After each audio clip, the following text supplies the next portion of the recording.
this community ever just have nice things? YouTube, last week, a phenomenal card hit the scene for free. F-R-E-E, silent Q. Free.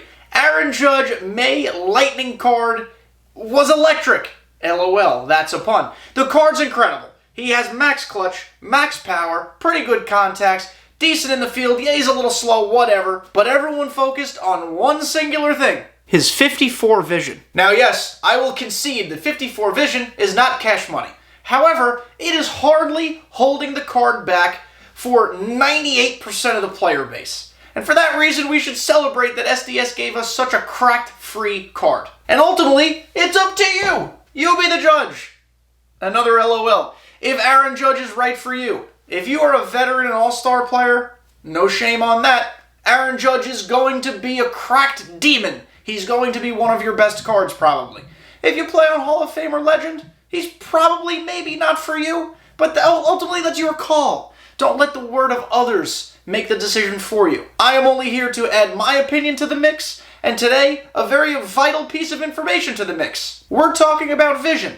What does it mean? What does it do? Should you care? Ladies and gentlemen, boys and girls, children of all ages, welcome back to kdjTV and Whiteboard Wednesday. It is the MLB The Show content series where you get zero gameplay. We have a lot of laughs, we talk about some important topics, and ultimately, hopefully we get you some information that can help you make decisions in the game. And today, like I said, it's all about vision. A lot of people maybe don't know entirely what vision means or does. They might be confused why Aaron Judge's is so low. I certainly am. I think he has a great eye at the plate. That's neither here nor there, but we're going to talk about vision right now. First, we start with a definition. Vision, or vision. The act or power of seeing. From the Latin word, I have my phone to read it, videre, or visio. This is largely irrelevant to the rest of the conversation. The first place to start when talking about vision is understanding the PCI, or plate coverage indicator. Not everybody hits with a PCI, some people hit with directional. No judgments here.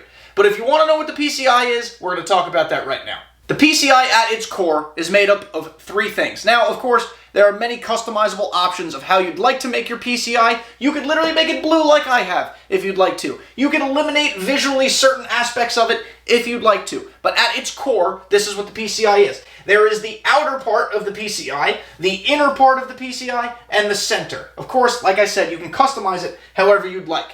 The outer part of the PCI is what we're primarily going to be focusing on in this video. The outer PCI is directly influenced by vision.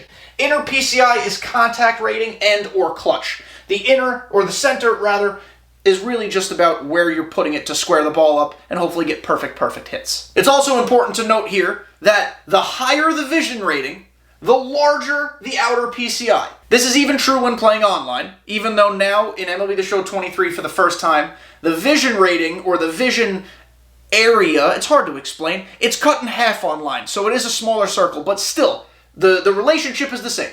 The higher the vision, the larger the outer PCI. Personally, the way I do my PCI is I do outer only.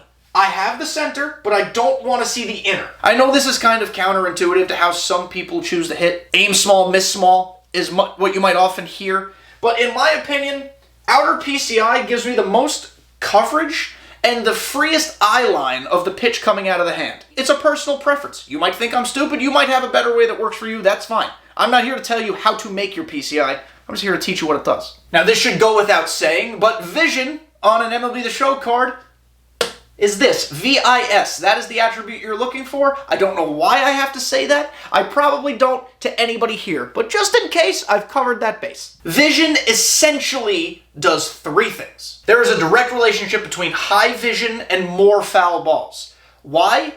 Because of number two. Consider high vision something of a bailout, and not in the way we typically talk about Trey Turner and Francisco Lindor. A high vision player has the ability to miss off the PCI more, but still somehow foul the ball off. It just helps you fight off those tough two-strike pitches and hopefully see more pitches that you can hit later on in the at-bat. Poor timing is also part of this relationship here.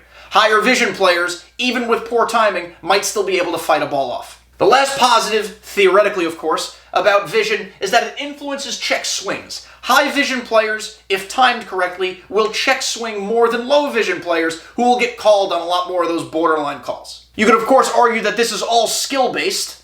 You're not necessarily wrong, but with the way MLB The Show has defined and programmed these things, technically speaking, these are the three things that vision does. I've done my research.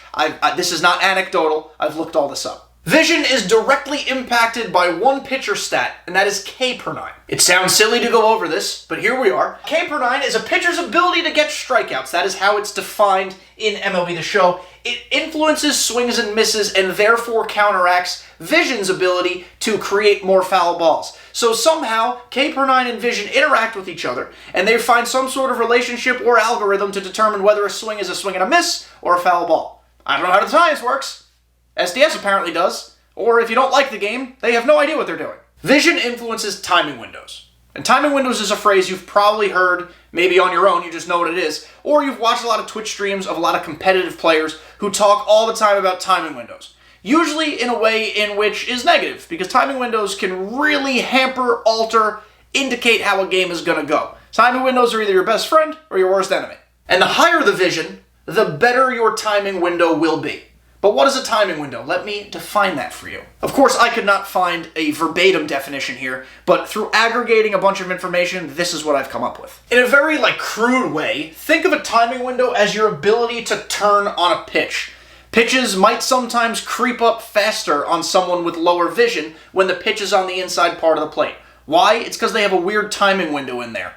That is not an issue on SDS's part. That is how the game has been programmed. Timing windows can be severely negatively impacted by poor connection. That is out of SDS's hands until there is some sort of server update or some sort of connection bans or some sort of minimum connection requirement to play the game.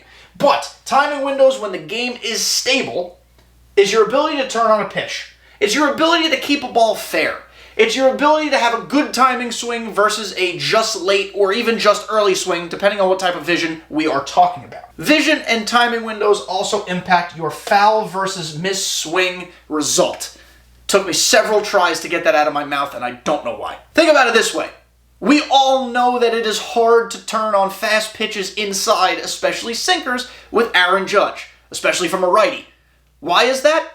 Timing windows. Whether you know the definition or not, you know what a timing window is and you've experienced one. It's just that inability to turn and feel like you're out in front of a pitch to pull it. Another way to think about this entire thing is that vision is kind of equal to contact, except vision impacts the strikeout swing and miss component versus contact, which impacts the ability to strike the ball. Those sound pretty similar, but I read this on the internet. It's correct. The following information is anecdotal but tested. It is basically science, and it comes from our friend Scan at The Scan. If you're not following Scan on Twitter or any of his various other social platforms or creative platforms like YouTube and Twitch, I don't know what you're doing. Scan is one of the kings, hence King Scan, of putting this type of information together in a consolidated and understandable way. So all of this comes from him. Again, it's anecdotal, but it's also been tested a little bit, so it's some science here. Scan tested some stuff about vision, and his findings were not unexpected, but still, he did the work, and so we're going to talk about it. Higher vision players tended to have more good swings, good timing swings, than lower vision players that same swing type was just early or late. That results in more foul balls, or the difference between keeping a ball fair or foul when it's down the line. That kind of sounds repetitive. It's okay. You know what I'm getting at here. Basically, it impacts your ability to have a productive at-bat. You have to swing a little earlier sometimes. You got to pre-swing a little bit. You got to pin your PCI anchor on the inside corner to make sure you hit the ball. There are things that come into play when you use a low-vision player. But you could throw it all out if you're good with the card. Ultimately, it comes down to how you do with the card. So when is low vision a problem? Again, I cannot reiterate this point enough. It comes down to you, how you swing, your preference, and what you enjoy getting out of the game. But low vision is a big problem on Legend. Timing windows are already minuscule, pitches are coming in super fast, pitches are breaking like a lunatic. So, low vision, that could be a problem.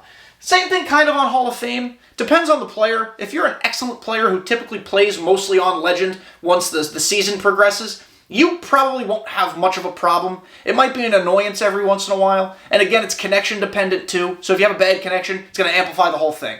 If you're playing on All-Star and struggling with low vision on All-Star, All-Star might just not be your comfortable pitch speed yet, and that's fine, you'll get there. But I would predict that most people on All-Star with Aaron Judge or other players with low vision would probably be just fine. You might have the occasional thing that gets you upset, jammed inside on something hard, but largely All-Star will be okay. YouTube, that'll do it for today's video. I hope you enjoyed this Whiteboard Wednesday. This was a little more educational than we've done in the past. Maybe we get into a habit of doing this every once in a while if you guys have questions about other attributes or things that we can break down in this way. I think I did a decent job of talking about vision and what it does. It's kind of an under-talked about attribute, but of course when things happen like Aaron Judge coming out with low vision, the community starts getting all riled up about it. So hopefully this assuaged some of your concerns. Thank you guys for making it to the end of this video. If you haven't yet, make sure you like, subscribe, comment down below any other topics you'd like me to cover in Whiteboard Wednesday. Enjoy using Aaron Judge, enjoy the grind to get there, and I'll talk to you next week.